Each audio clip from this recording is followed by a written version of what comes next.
Ayan. Natakot, guys.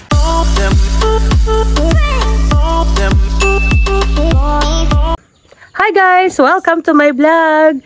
For today's video guys, papasilip ko sa inyo ang aking mga alaga. Halos 2 linggo na hindi ko sila napapakita. Matagal-tagal ding hindi ako nagbablog. Ngayong araw na to, ang gagawin namin is tatanggalin na namin ang harang sa aming farrowing pen. Dahil kung nakikita nyo sa aking video before is lumulusot pa sila dahil medyo maliliit pa sila nung nilagay ko sila sa farrowing pen. Ngayon, tatanggalin ko na dahil lumaki na sila guys. Eto, ipapasilip ko sa inyo guys. Eto na sila ngayon. Malaki talaga ang pagkakaiba dahil talagang lumaki na sila. At before, nakakaikot pa sila dito sa farrowing pen.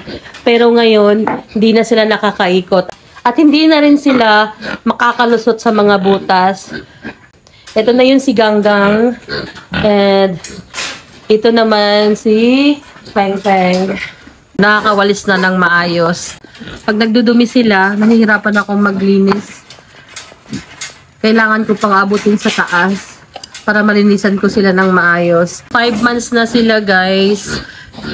Nung pinag-ano ko sila, nilipat ko sila dito. 3 months old lang sila noon. So, bali 2 months na silang nandito. So, malaki talaga ang pinagbago nila. Kasi lalaki na nila eh. Ayan o. Siguro konting ano na lang. Konti na lang. Konting-konti na lang. Malapit na itong mabulugan. Ilang buwan na lang. Maging nanay na sila.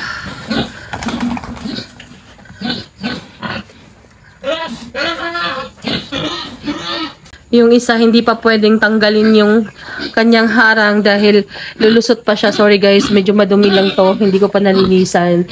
Ayan. Ito naman si B1. 3 months old pa lang siya.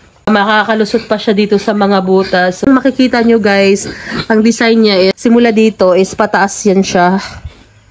Then, pagdating dun sa baba, naka-curve. Mababa. Pero hindi na yan siya makaikot. Sigurado namang hindi sila makatalo na. Ayan o. Ayan. Natakot guys.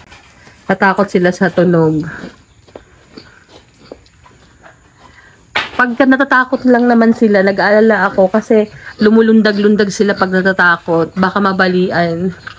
Kaya yun, nilagyan ko talaga siya ng harang. Sinigurado kong may harang. Pero ngayon naman, since malaki na sila, so pwede nang tatanggalin lahat. Yung isa, malapit na rin yung tatanggalin kay B1. Mga 1 buwan na lang siguro, pwede nang tanggalin. Kasi talagang napakalaki niya, sobrang laki. Tapos malakas siyang kumain. Malakas din siyang magtubig. Kaya yan, sobrang taba niya, ang liig niya. Yan, tingnan nyo yung liig niya guys. Sobrang taba ng liig niya. Ayan.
malinis na ang borrowing pen.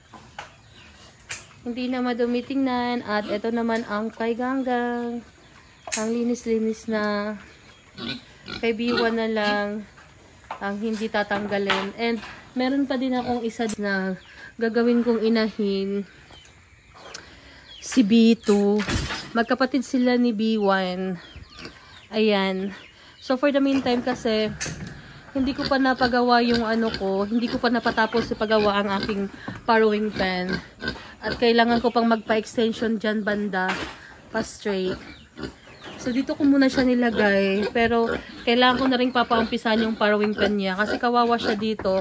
Nag-iisa lang siya. Ginangad-ngad niya na yung ano dito. Yung harang. Ang alambre.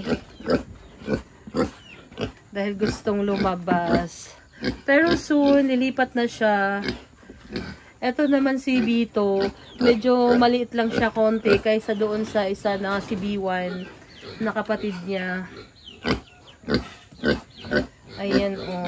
Hindi siya malakas masyado kumain. Pero mahilig din to sa tubig. This is for today's video guys. Bago ko tatapusin ang video na to, gusto kong magpasalamat sa aking mga subscriber at sa mga nanonood ng aking video. Maraming salamat sa inyo.